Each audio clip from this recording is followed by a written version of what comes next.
Welcome back to another episode of Primetime. It's week 1 of the AFL and NRL Finals. Best week for footy. Best time of the year starts now. Let's kick off straight away into our fan question. Ryan, what's the fan question of the week? Fan question of the week, is Dylan Edwards worth $900K a season?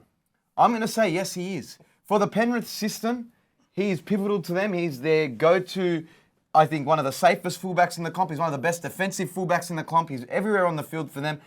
That right side attack runs off him. So I'm saying everything that conducts attacking-wise on the right side runs through Dylan Edwards. And I think he's earned it, being one of the most consistent players. The Clive Churchill medalist, he's earned the $900,000. Okay. Is Dylan Edwards worth $900,000? The answer is no. Only because if you look at other players in the comp that are earning $900,000, I'm talking the likes of Cam Munster, Mitch Moses, they're probably earning a bit more than that. Kalen Ponga. Is he the same calibre of player as those players? No, he isn't. Has he been better than James Tedesco this year? Yes, he has been better than James Tedesco. So I don't understand what you... But who's a better player? Who would you rather have in your team? Right now? Yes. I'm going to say Dylan Edwards. Okay. Who played better in State of Origin Game 3? Okay. I'm happy to say he's earned he's $900,000. He's had a better season than Tedesco. He's been one of the best fullbacks in the comp now for 2-3 years. What he's done for the Penrith Panthers, winning a Clive Churchill medal. But the problem is, this whole time he's been known as the most underrated fullback in the game. He's been known as the most underrated player. This now means he can no longer be referred to as an underrated player. He's been paid what he's worth in your mind, so he can't be referred to as an underrated player. But with salary cap increases, he's entitled to a bigger piece of the pie, and he's getting that at Penrith. Yes. He's an important piece of the Penrith attack.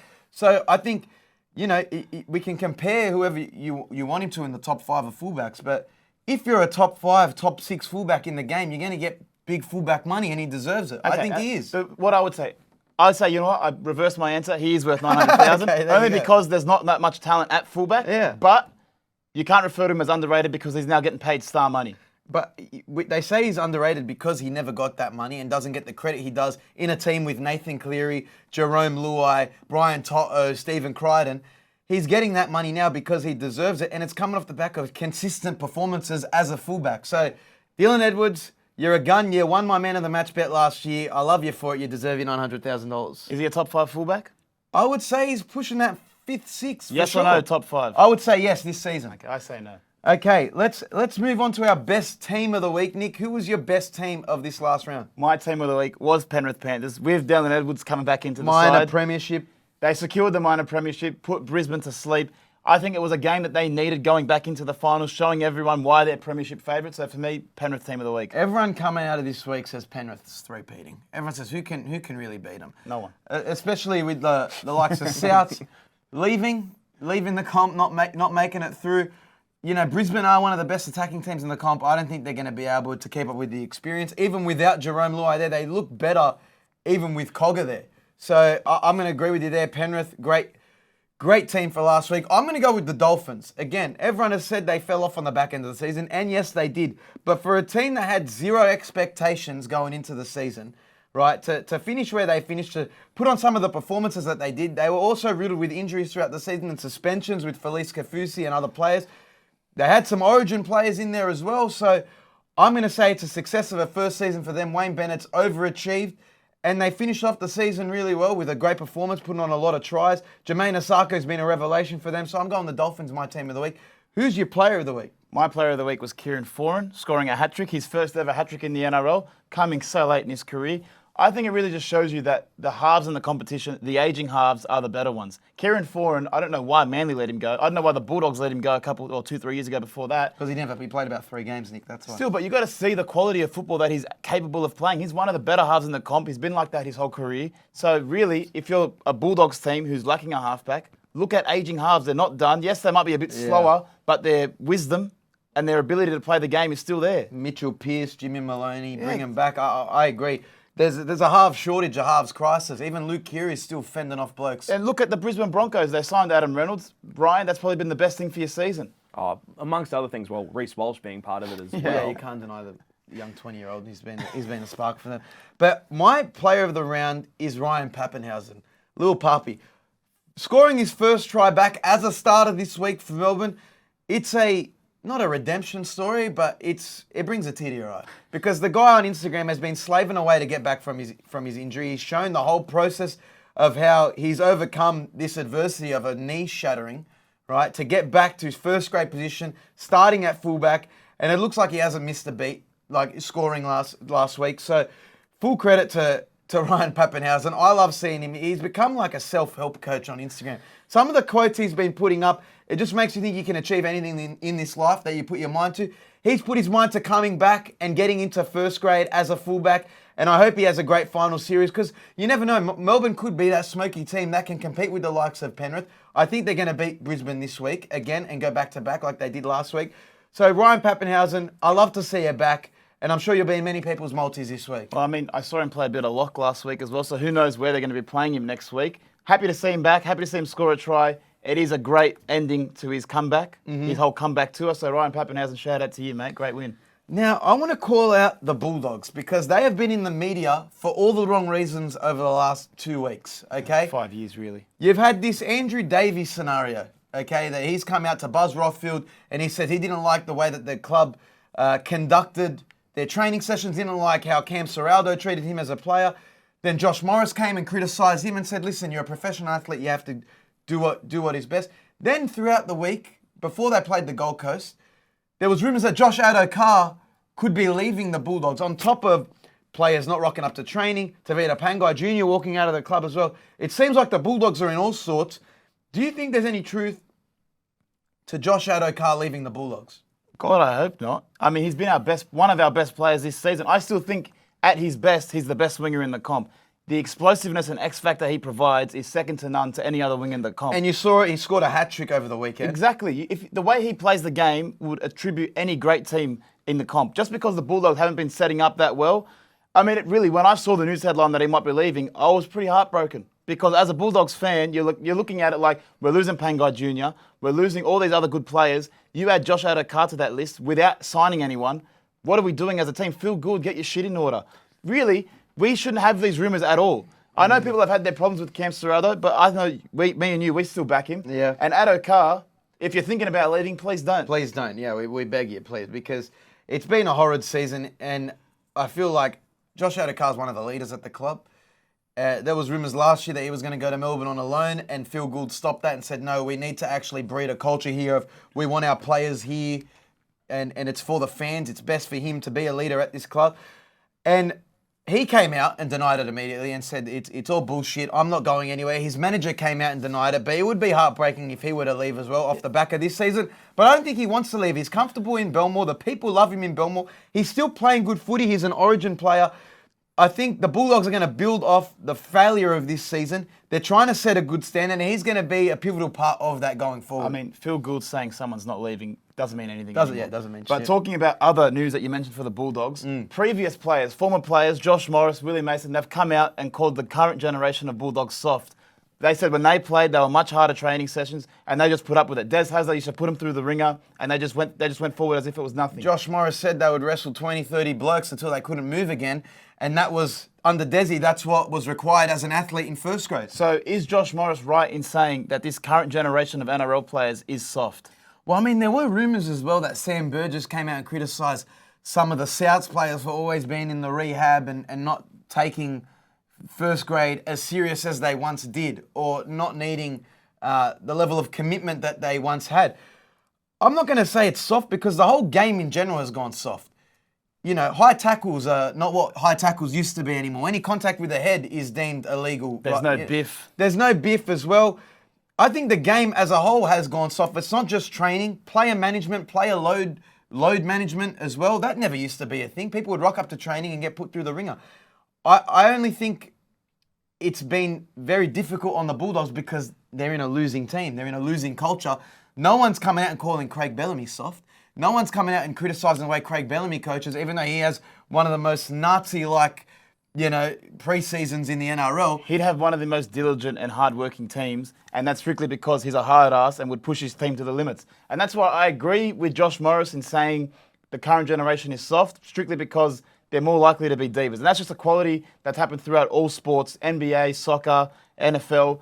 The way social media has allowed people to be treated and obviously have their profiles has made them harder to coach and think they should be treated differently. Now, I'm not going to say this because I've never played professional sports, so I can't say whether a player is being soft or not. But from a former player like Willie Mason and Josh Morris to say it, I think it really shows. Yeah. And they've been inside these dressing rooms back then and now. But isn't it the classic old head, like an NBA saying, oh, imagine LeBron played in our era, he'd get bullied in the paint. You know what I mean? So is it the same thing? Is it Josh Morris and Willie Mason saying, listen, you soft cocks, imagine what we had to go through and the hits we had to take, and you're complaining about a wrestle session. Because really... It's almost the same. With player safety as the main focus now, people not wanting head knocks anymore, people managing player loads at training, it kind of makes sense. I mean, people in the AFL are limited to how many goals they can kick at training. Did they used to do that back then? Yeah. Probably not. It's just everyone getting with the times. Joel Kane came out last week and said maybe the kickoff as we know it is probably going to be gone because it's too dangerous in 5 years. What an idiot. But maybe that's going to be a thing. You don't know because I can't see it as a game going soft. There's just a heightened focus on player safety and player mental health as well. That's been under the ringer as well. But let's talk about Corey Oates getting dropped this week for the Brisbane Broncos against the Melbourne Storm this week in their second clash. They're going up against them again. Kevin Walters obviously said something needs to change if we're going to beat Melbourne. Okay, yes, they didn't play with their full squad. They didn't have Adam Reynolds in there. They didn't have forwards like Pat Carrigan in there. But I think he was underwhelmed with how his backs performed last week. And he's made the decision to drop Corey Oates. And Arthurs has been great for Brisbane. I don't think it's that harsh of an axe. I don't think it's a reaction to last week's game. I think that last week's game has no impact on his decision making. I think it's strictly that Jesse Arthurs has played more games this year, has performed in those games, and probably has better chemistry with the players around him. Corey Oates has been injured for most of the season. It's very unlucky. And when he's out there, he looks like a handicapped person. He can't play to his full potential. And I'm pretty sure that he's not the player that he once was. And you look at highlights of him back in 2015 taking intercepts, his run and length of the field tries, he's not capable of doing that anymore. It's a sad reality. I'm not going to slander him like that. He thinks he's got 1 to 2 years left in him. He's looking for another contract. But in saying that, Jesse Arthurs, I think, is less injury prone. You're right. So you want someone that's going to be reliable going into the game that's probably going to play the 80 minutes as well. But I think you're right. He has been better. He's been more explosive in attack for them. And he's probably, I would say, because of his longevity in the game, he could probably be safer defensively. His experience might help, but Ryan, as a Brisbane fan, Arthurs or Oates, who do you prefer? Look, just looking at the stats here, looking at Jesse Arthurs here, from the 17 appearances he's had, he's an 84% defence rate versus Corey Oates, who's only got 69%. Honestly, he's not that better defensively. Yeah. I was saying Arthurs could be better. Just with his... Yeah. And then tries, Jesse Arthur's 8, Corey Oates none, but Corey Oates has got more running meters. Yeah, so that's why it's really just who you think's going to be a better finisher, and Kevin Walters trusts Jesse Arthurs more. Does Melbourne have Brisbane's number? Yes, everyone's been saying it all week, which is kind of making me feel a bit dangerous about picking Melbourne, but it's just the record Melbourne has at Suncorp is unmatched. Mine knew Melbourne had players out too, like no Jarome Hughes, no Munster, like those are big ins. No Xavier Coates. So I know we'll get to it, but I'm gonna take Melbourne as well. Now, end of season review. We did some last week for the teams that exited the competition. We're going to continue that this week with our end of season report card for the teams that are now out of finals contention. Let's start with the South Sydney Rabbitohs. What is your end of season report card for the Bunnies? The Rabbitohs get a D. They were coming first after 11 rounds, and then they miss out on the 8. Everyone at the 11th round go, this team's going to compete with Penrith. You were one of them. I was one of them, yeah, I was. I'm not going to say it was stupidly. Obviously, with Latrell being out, did impact their season quite a bit. But it just seems like they fell off a cliff as soon as he came back and didn't provide the impact that he is known to have. Why they get a D is because, again, the expectation after round 11 is that they're premiership favourites, and then for you to not even make the 8 is one of the biggest and one of the biggest failures of the season, one of the most abysmal, fall downs of a club I've ever seen. I've never seen a club. Okay, Latrell was injured for a bit, but to not have no reliance on him. He's been injured in previous seasons and been suspended in previous seasons, and they've made the finals and made a run to the grand final. So you can't pin all the blame on Latrell because it wasn't just him. That's what I want to ask. Does Latrell take up a lot of blame for the D? He does take up a lot of blame, but he doesn't take up, or he shouldn't take up a lot of the blame because it's a whole club thing. For a club to capitulate like that from 1st to 9th, it means it's a whole club problem. And I probably blame the coaching more than anything. Especially when Latrell came back. Like, they didn't perform any better. It seems like a team issue. Yeah, I feel like people leave out, the 5'8", Lockie Ilias doesn't get a lot of the blame. I mean, at the end of the day, is it a depth issue as well? I don't know. But what about the Cowboys? The end of season report card for the Cowboys, what are you giving them? The Cowboys will get a C. They had a poor start to the season, but they recovered well to nearly make the 8. They could have had a B if they had won on the weekend against Penrith, but they got embarrassed. And when you get embarrassed by like that in any NRL game, you're going to get a C. I almost want to give them an F for getting put on 60 points by the Tigers, but that's just personal bias. I'll remove personal bias for this. They get a C. I think C is fair because they've had a very up and down season. At the start of the season, everyone almost wrote them off because they weren't performing like they were last year at all. They strung a few wins together when they were getting a bit of momentum. Chad Townsend had his best. Scotty Drinkwater was a revelation for him this year. But again, finishing the season off very disappointing. In a game that meant so much for you to make the 8 and then get bashed by Penrith. Like, if you were going to be in the finals, you needed to compete in games like that anyway. So you don't deserve to be there. For me, it's a C of a year. Could have been a D. But again, a failure compared to last season. Yeah, definitely a failure. But circling back just to the Bulldogs quickly, they did cancel their Mad Monday celebrations. Instead, they wanted to go serve the homeless in Ashfield, I think it was. That is right. Mad Monday for the Bulldogs this year in an act of defiance against Mad Monday. They got together and fed the homeless. It was like a club-wide activation where foregoing the beers and whatnot, they got together and fed the homeless at an establishment that does that locally. Is this going to become a growing trend in the NRL? Is Mad Monday dead? I don't think Mad Monday is going to be dead. It will never be dead. People need to celebrate a year-long season that they've had as a group of teammates, right? I just think it's going to be done behind closed doors. You can't have a Mad Monday in public anymore, especially in Sydney. You're going to come under scrutiny. Everyone's got a phone. Someone's going to get recorded, whether you're in a pub, whether you're in a hotel having a party. What it's going to be, and this is how it should be, is like a Dave Chappelle concert. Everyone in the team, put your phones in a pouch somewhere, lock yourselves in a room, and just enjoy yourselves. Whether that's getting on the beers, getting on the piss together as a team, reminiscing about the season, and just let boys be boys. Mad Monday will never die. It just will happen behind closed doors. And that's how it should be. I mean, it's alarming, though, that a team like the Bulldogs, who are experiencing camaraderie issues, cancel their Mad Monday. That's an event where the boys get together, they drink, they enjoy themselves, and they get closer as mates. I don't know why you're cancelling it. Yes, they had a hard season. They didn't perform to the expectations. But why ruin the fun? Listen, bro, it's not going to get cancelled. They will have a private one. They're just making an event out of this. I wouldn't be surprised now if teams going forward copy this format and don't have a Mad Monday just as a precautionary move to not ruin their goodwill. Mad Monday is strictly a Sydney thing because no one comes after clubs that have Mad Monday in Brisbane. No one comes after clubs that have Mad Monday in New Zealand or in Melbourne. It's strictly the scum Sydney media that go after clubs like the Bulldogs or like the Roosters who have Mad Monday and they're just fishing around for a story. Let the boys play. They've had a long season. Let them enjoy a Mad Monday. Now, if the Bulldogs boys want to go and contribute their time for a good cause, go for gold. But I think they're still going to have a quiet Mad Monday somewhere. And as they should. They've had a long season. You know, they need to drown their sorrows away. So I'm all for Mad Monday just being a little bit quieter and not including the public or being snapped by any photos by anyone. Okay, that's fair. Hopefully it's not dead because if I want to get back into football, that's the one thing I'm looking forward to.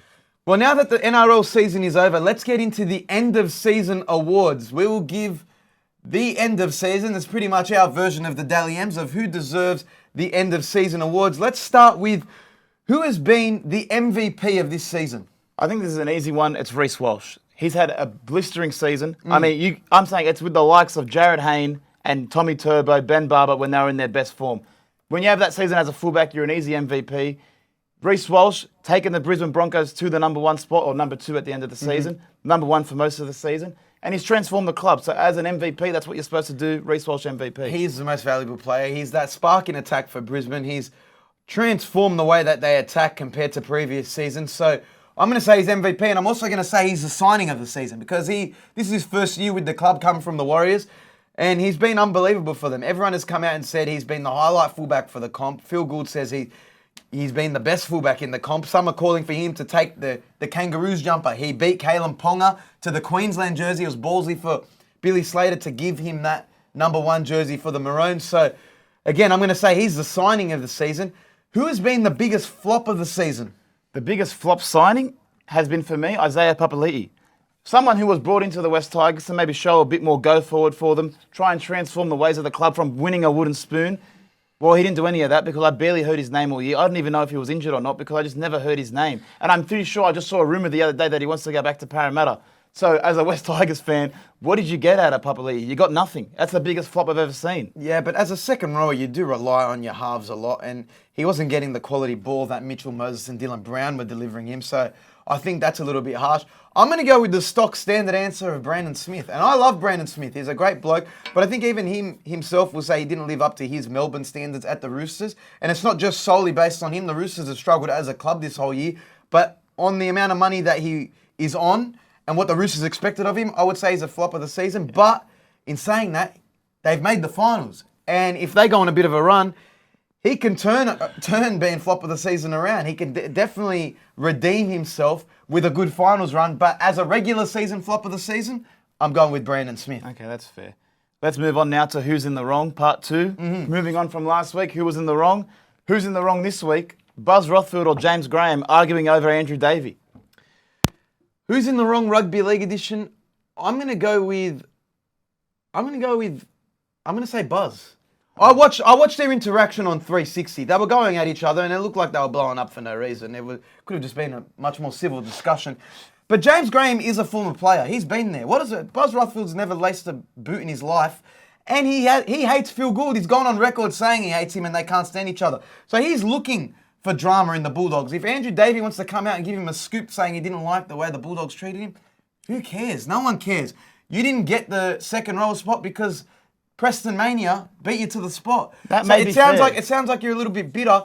And at the end of the day, James Graham came out and said they're looking to change the culture. And at the end of the day, Davey's not going to come out and say that, at the end of the day, I was beaten to my position. I never got picked. And I feel like that's a fair argument. James Graham is at the club. He understands the inner working of the club, what the coaching staff are implementing. So I'm backing James Graham there. Okay, I say James Graham's in the wrong because he just made a big fanfare about this for no reason. He made this an argument when it didn't really need to be an argument. He carried on too much. In the way they were arguing, James Graham's in the wrong. Buzz Rothfield's just looking into why there's been so many problems at the Bulldogs this year and was citing Andrew Davey as an example of why there's been problems. And he was looking for more information on why Phil Gould's a scumbag. That's all he was looking for. And you could say Buzz has been consistent, so he can't really be in the wrong here.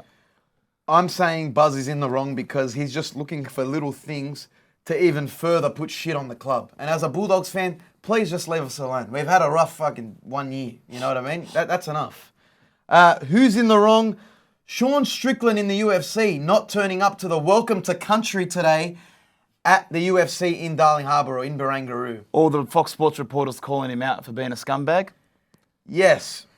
I'm going to say the reporters are overreacting here. I mean, he's an American. I didn't really expect him to go to the ceremony. While it might be wrong, I still say that Fox Sports, in their usual fashion, have overreacted and have gone wrongly at Sean Strickland. You should know his character beforehand. If you did not expect this from Sean Strickland, then you're an idiot, Fox Sports.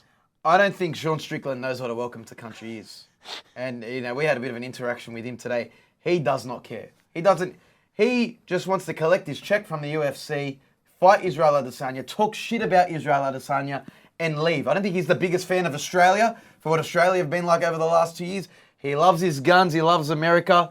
He's, very anti-PC. So I don't think he's one to attend the Welcome to Country. But again, I don't think you want him there either. I don't think anyone's in the wrong here. I mean, he's well within his rights to not go to it. But I mean, you're employed by the UFC. Just rock up. All the other fighters were there. So what's the big deal? In usual fashion, the Fox Sports headlines make him out to be a criminal. So who are you saying is in the wrong? I'm saying Fox Sports is in the wrong. Being at the ceremony today, it wouldn't make sense for him to be there. The City Kickboxing guys are all there. He would be the only one on his own, and he probably wouldn't be allowed to be interacting with them. Plus, why would you want Sean Strickland at an Indigenous, respectful ceremony that he will then probably afterwards talk shit about? Yeah, that's why. It's not on I wouldn't character be surprised if the UFC said, please don't go. Please don't go, Sean Strickland. So maybe Fox Sports has overreacted a little bit there, for sure. Now, Nick, each week we do our player head-to-head, and you can check out our player head-to-heads on Picklebet's Instagram and our YouTube at The JBK Show, full length and YouTube shorts. Guys, make sure you subscribe. But Nick, what is our player head-to-head this week? Player head-to-head this week is Dylan Edwards versus Scott Drinkwater. By the stats, Dylan Edwards has played 23 games, Drinkwater 21. Fairly even. Both have scored 11 tries this season. Dylan Edwards, only 5 try assists. Scott Drinkwater, 25 try assists. That's 20 more try assists than Dylan Edwards. Edwards has 206 average run meters. Drinkwater, 157 average run meters. And a thing in Edwards' favour, Edwards has only had 17 errors, Drinkwater 30. Okay. You're trying to say who would you rather, who would you pick right Well, now? Dylan Edwards just got paid $900,000. By the stats, I'd say Drinkwater blows him out of the park. So No. what is Drinkwater worth? Looking at the stats there is stupid. It's how each player impacts their team. Drinkwater's role at the Cowboys is way different from Dylan Edwards' role with the Penrith Panthers.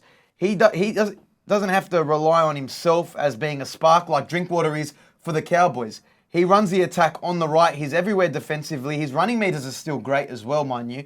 So I'm going to say they play two different roles. And like you said, Dylan Edwards is safer. He's a safer fullback. There's a little bit of errors in Scott Drinkwater's game.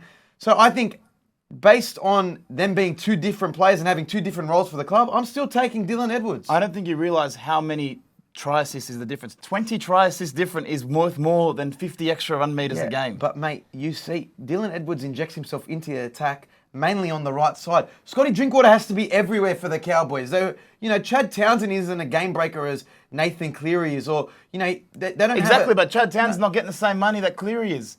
Dylan Edwards is getting $900,000. Okay, just a quick question. Dylan Edwards or Drinkwater, who are you taking? Dylan Edwards. You're saying he's a better fullback than Bro, Drinkwater. they have three. They're gonna win. They're gonna go three. Okay. They have two NRL competition. If Drinkwater and Drinkwater and Edwards swap teams, would there be much difference for Penrith? No, there wouldn't be. I think that'd actually be enhanced because Drinkwater's a better fullback. And I love Dylan Are you Edwards. saying who's a better fullback, or who would you rather in your team? Who would you rather in your team? I'm saying over the last 3 years, I'm taking Dylan Edwards. He's proven himself. That's just incorrect. because Scotty Drinkwater has more try assists in the Cowboys, it's because they rely on him more for spark. They don't have to rely on Dylan Edwards as much. He's a system player, and it's been working for Penrith. Maybe if you're signing them for a new club like the Dolphins, who would you rather?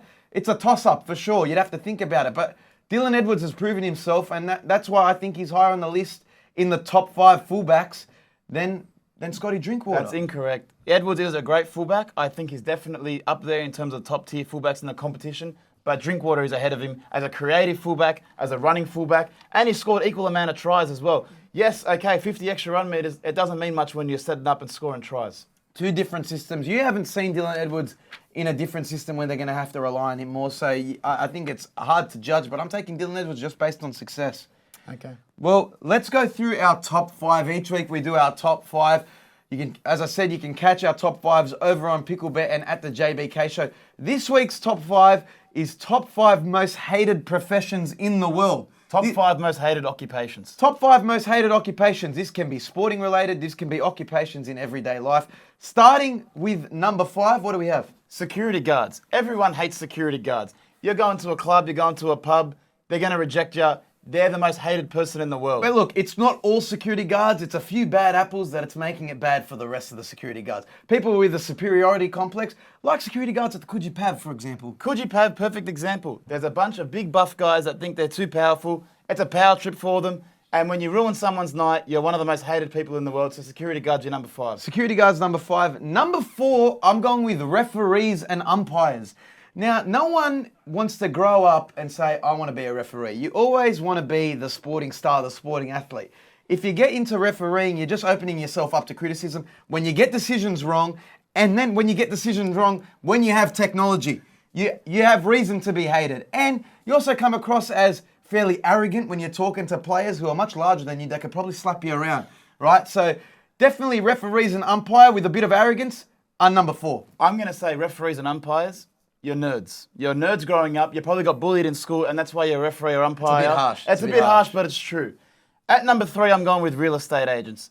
No one likes slimy real estate agents. Everyone says this profession is one of the most hated in the corporate world because they flat out lie to you all the time. They're going to lie to the buyer. They're going to lie to the seller. They're getting a percentage of whatever they want. They'll tell you what you want to hear. They all do the same videos online. Okay, they all present themselves in the same manner. I just think they're one of the most hated professions of all time, and I think you're right in putting them number 3. Everyone knows a slimy real estate agent. Everyone's had a real estate agent lie to them as well. We've had cousins that are real estate agents. And we do hate them. And we do hate them. So number 3, real estate agents. Number 2, this is an easy one. Could have well been number 1, but number 2 is politicians. As I said, no one in their right mind wants to grow up and say, I want to be a politician. The dream of, I'm going to be Prime Minister one day, why the hell would you want that burden? Because like I said, like real estate agents, they lie. They never stick to their policies, right? They can't answer a question with a yes or no. They dance around every single question you ask them. They don't achieve anything, right? There's not much difference between whether you're team red or team blue. They're all the same. So again, politicians got to be one of the most hated people in the world. Politicians are just professional liars. I can't really see anyone, besides maybe people campaigning at the front of the voting booths, that actually like politicians. And even then, I think they're just getting paid to do it. So really, if you're a politician, you just know you're going to be hated, but it comes with the territory. A wise man once told me that politics is sports for nerds. And that's what it is. I think or I think they said sports for ugly people. And like, we're not the most spring chicken looking blokes as well. But I just think if you're getting into politics, you're going to be a liar. You're not going to be the most liked individual. And that's fair to say. And at number 1, we're going with parking ranges. Now, this is the lowest job on earth. I've never met someone that says, I like parking ranges, and there's no worse feeling in the world than approaching your car and seeing one of these scums putting a ticket on your window. I think you can lump these people with the highway patrol, any form of trafficking police. I think they are the scum of the earth. I don't know how they sleep at night. It's revenue raising, and it's very common in Sydney, it's common in Melbourne, probably Australia-wide, but parking ranges demand no respect from anyone because you're just ruining people's day for money. And when you see them on the street, you go, look at this guy, or look at this woman. I hate them. It's just a natural feeling. I understand. Everyone will say, oh, they're just doing their job. Who wants to do that job? That's the question. Who wants to say, I want to ruin people's day by giving them a parking ticket because they're 3 minutes over their parking in a 1 hour spot? That's disgusting. You walk around marking people's tyres. How do you sleep at night? How do you live with yourself? I hope you go to hell. Parking ranges is number 1. Okay. Well, that moves on to the AFL Finals this week. At the AFL Preview, we do this every week. We've been backing the Collingwood Magpies every week. They are the premiership favourites. AFL Finals Week 1, what's the preview? Collingwood versus Melbourne Demons, MCG, Thursday night football. It doesn't get bigger than this. We will be there. We will be there. It's the biggest game of the season for Collingwood.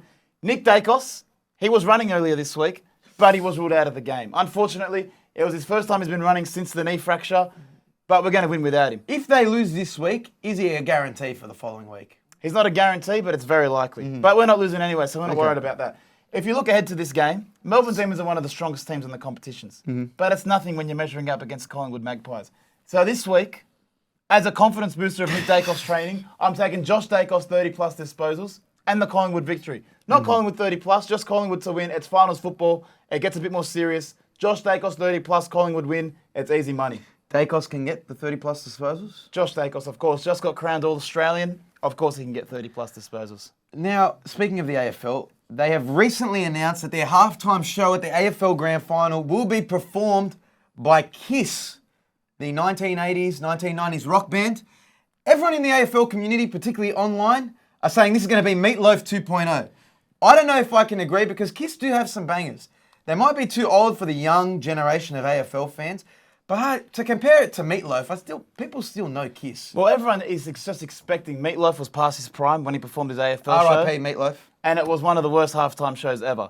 And Kiss, they've crowned this as their last ever Australian show. So they're trying to give a bit of a build-up to this show. They said that like 4 times. Okay, yeah. But there you go, they've said it 4 times. You can make money from reunion tours until you die. And the thing is as well, as a young person, I don't really listen to Kiss's music. I think I'd rather listen to 1-4. I think we went through this last year. I know a couple of Kiss bangers. Want to rock and roll all night. And again, really, if you look at the demographic of people going to the game now, they weren't around when Kiss were in their prime. While I can understand Kiss were one of the greatest bands of all time, they're well past their prime. And I don't want to see them performing at halftime. I'm with the AFL social media in saying that this is going to be Meatloaf 2.0 because you've grabbed artists that are just not fit for the actual role of performing at halftime now. In the Code Wars, who has had the better halftime shows? The NRL or the AFL? Because we've had artists like Macklemore. We always have Jess Mauboy sprinkled in here and there.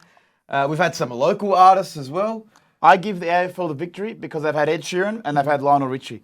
That's 2 of the top 5 artists you ever get coming to Australia. I thought Lionel Richie did a great job. Do you think AFL have more money to play with for the halftime shows and that's why they command better artists? I don't know. I feel like because they have, I think, more of a fanfare around their grand final than the NRL does. It's more Australia-wide too. But the AFL did just get snubbed by, who was it? Crowded House. They just got snubbed by Crowded House, so maybe they're not as good as people think, and they're resorting to Kiss because that's all they can get. I think the NRL this year is going to take it easy on the NRL Grand Final halftime show. They're going to go all out for the Las Vegas show, which I think could be a Lady Gaga, could be a big US artist that's in the vicinity of Vegas. So it's also a timing thing as well, when the artist can make it down to Australia long. They're talking 15, 20-hour flights. From the US, You know what I mean? And, you know, it's uncomfortable. So good on them. I'm going to say it's slightly edged to the AFL, who have the better halftime shows. But things can change around here with Big Peter V'landys. And he's going to be looking to put on a show. Peter, if you do want to beat the AFL, I suggest getting 1-4. Maybe get a Huncho performing at halftime. I don't know, get some local artists that are just big in the community, and we'll see how you go. Especially if Penrith are in there again. Exactly. Get 1-4 at the halftime show. Now let's go through our tips this week. It is round one or week one of the NRL Finals. Ryan, who do we have the first game on Friday night? First game is Broncos versus Melbourne at Suncorp. I think we spoke about this throughout the show. We're both going to go Melbourne Storm. I just think with the players that are coming back in, they're going to be better in attack. And I'm going to say they've got more experienced players in this arena, this finals arena. I'm not confident in Adam Reynolds and Carrigan coming back off these injuries. I think they're overstating how ready they are for this game. Adam Reynolds came out and said, I'm 100% ready. No, you're not. You're always injured, okay? He's never 100%. You're never 100%. Yeah, that's true. And I think Melbourne Storm have Brisbane Broncos' number, especially at Suncorp. They've got a great record against them, so you've got to go with Melbourne. Let's go to the next game, Saturday afternoon. We've got Penrith versus the Warriors. Again, if the Wars win this, they might even just start celebrating the grand final in New Zealand. Because this is a grand final for them. If they can beat them here, they can go all the way. It's not going to happen, though. Penrith are too good. They're too good defensively. They're too good in attack. Defensively, the Warriors have struggled. They leak far too many points. Penrith are going to show that this is finals footy and they're going to step it up a notch. And, you know, the Warriors are still going to be alive, but it's going to be a reality check for the Warriors. I'm going with the Panthers. I'm going with the Panthers as well. We might be at this game, Ryan. First trip out to Penrith. We'll show you around. Oh, I'm excited. Yeah, Sightseeing. Should be like one of the dangerous suburbs of Brisbane. Then Saturday night, you've got the Sharks versus the Roosters. Who are you taking? I feel like this is the coin flip of the week one of the finals. Yeah, this is the only game where I think it could go either way. But again, I think the Roosters aren't that good of a team. Yes, they had a nice little Cinderella run back into the 8. They didn't even look that good in attack against South last week. Exactly right. They haven't looked that good in the last few weeks. They've won the games by small margins. And again, the Roosters have had a disrupted season. I don't see their team as being 100% fit either. So I'll take the Sharks on the back of a great win last week. At Shark Park At as Shark well. Park, it's an easy I'm going Sharks with the win. Sharks as well. Knights or the Raiders? Kalen Ponga and the boys are going for 10 in a row. I'm taking the Knights. I think this is Knights as well. The momentum that they have, they could well be second in terms of attacking footy behind the Penrith Panthers. The way that they're going. They're scoring tries. The way they're going down that left side with Bradman Best. Saifiti's playing great footy as well. Kalen Ponga coming back into the side this week is massive. Canberra have been underwhelming all season. They've been struggling on the attacking end. So I'm going with the Knights as well. I think 10 in a row will be massive. And you never know, they could be the smoky team on any given Sunday in the finals. And that's the finals game for this week. Like I said, I'm trailing you. The finals is going to be massive. If I can bring this back in the finals, I know we've just had all the same tips, so it's going to have to be separated next week, where there might be some tough games. But what about the EPL? We've been staying up late. We're trying to edit and then watch the EPL in the background. Are we going to reveal which team we're supporting? Because we're kind of leaving it. I don't want to look like a bandwagon fan, but our jerseys came in. We're looking at a big announcement pretty soon. Well, we're not going to announce it today, but it'll be coming up this weekend. Okay. Big announcement this week on who we're supporting. But looking at the EPL as a whole, it was a big week. Ange Postecoglou and the Tottenham Hotspurs win 5-2. I've never seen more Aussie Tottenham fans in my life. They're all jumping on the bandwagon. Ange Ball fans are continuing to parade how good of a manager he is. And you know what? He deserves it. Arsenal beat Manchester United, coming back. Not really coming back, but scoring 2 goals in injury time to win 3-1. My boy Gabriel Jesus scoring a great goal in one of his returning games. Mm-hmm. Erling Haaland scores another hat-trick. The guy's a freak. I love it. The robot cannot stop scoring. Really, when you look at it, he's one of the best players I've ever seen in my lifetime. I watched full-length podcast he did with Impulsive, and mind you, some of the questions were shit from Mike Malak and Logan Paul, but to sit through this young, humble kid, 23 years old, has a great head on his shoulders, loves his family from Norway, and how can you not love him? He's a professional athlete that just wants to leave a great legacy behind. I almost want to support Man City. I know that's not the team we've chosen, but I want to make it known. This Sunday, we will reveal which EPL team we support. We've done the tours. We've gone and seen Tottenham, and we love Andrew. We love what he's doing. We've gone and seen the Arsenal fan tour. We've gone to Chelsea. Stamford Bridge. We've done the stadium tours. We're finally going to pick a team this Sunday night, so tune in. We'll be with a special guest. I can't wait to do it. And I'm looking forward to the EPL because I'm glad that we can support a team and not just have to bet on it and cry when it's a draw. I mean, and as a spoiler, the team won't be Chelsea because they're shit. The fact that they call themselves a Big Six club, I watched their game on the weekend. To lose to Nottingham Forest 1-0, I'm sorry, you can't get my fan. You can't get my fandom. I'm not supporting a team that loses to Nottingham Forest. And that's the EPL this week. Well, it's a big week coming up. We've got UFC 293 in Sydney. You've got the main event, Sean Strickland versus Israel Adesanya. That's probably the main fight. Then you've got Tai Tuivasa trying to get his name back up there in terms of title contention, taking on Alexander Volkov. Not Volkanovski? No, not Volkanovski. You can't get confused. One's my height, one's 6'5". So it's going to be a big weekend because it's UFC Sydney. Now, who are you taking? Israel Adesanya or Sean Strickland? Both different characters. Israel is coming here to do business. He's extremely confident. I don't think he takes Strickland very seriously. Whereas Strickland has been talking trash. You've seen them interact with the press conference. He does not give an F. He's been calling him a Chinaman. He's been having a go at him watching anime online and getting a bit too excited about it. He's been having a go at his painted fingernails. Ryan, who are you taking? If Sean Strickland wins this weekend, this might be one of the biggest championship upsets in UFC history. This would rival Ronda Rousey, Holly Holm easily. Easily. Sean Strickland probably doesn't deserve the title shot, but considering the rest of the division is either busy or injured, like the Drickus was meant to come out. He's injured, can't fight. Sean Strickland has been thrown into this card very last minute to fight Izzy and keep this thing going. So, even if you just look at his last performance against Magomedov, it was like he just leaves himself open to too many shots. And if you're going in against a striker like Izzy, I think he's gonna sleep him pretty early. How often do fighters that get subbed in for the fight actually win? I think it's a very low percentage, and that's what Sean Strickland is. He's a sub in. Okay, he wasn't the first choice fighter. He's a second choice fighter for this main event card. So you just got to put your money on Israel Adesanya. He respects Izzy though. He does respect Izzy and his kickboxing as a fighter. He doesn't respect him as a person. He made that known. At all. Yeah, he definitely made that known. Make sure you keep an eye out on our socials for our fighter interviews this week. It was pretty crazy interacting with Adesanya and Sean Strickland. Big boys. We also have our Picklebet sketches that we have to put out, which was going around as Alexander Volkanovski in the city, trying to convince people that we were him. I did look like a sweaty Albanian version of Volkanovski. Yeah, that is correct. And we have some post-fight interviews coming up as well on Picklebet socials. The NFL also returns this week. Yeah, first game Friday for Australians, Thursday night for Americans. Kansas City versus Detroit Lions.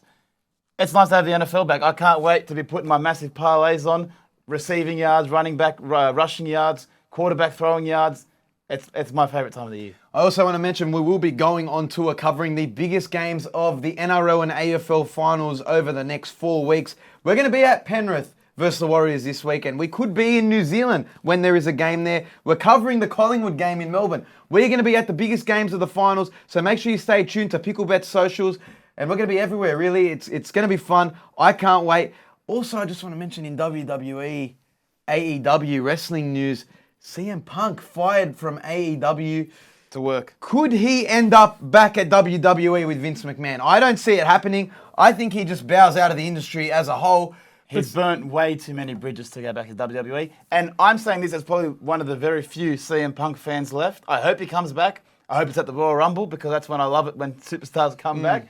But I don't think he's coming back. He hates Triple H. Triple H hates him. And really, I think this whole AEW feud is just a skit. It's all a part of one big storyline. They're still selling merch on the AEW website. So this whole thing could be a massive work, and them and the Young Bucks and Kenny Omega. I mean, that's a pretty big, they're just working the internet. And that would be one of the biggest things that wrestlers have ever done in the modern age of wrestling, when everything is online right now and Dave Meltzer's reporting on everything. If they were to pull off this big swerve that this is just a work, it would be massive. I don't think it is, because Once he leaves, it comes out that he had punch-ons with William Regal. He's punching on with Jungle Boy.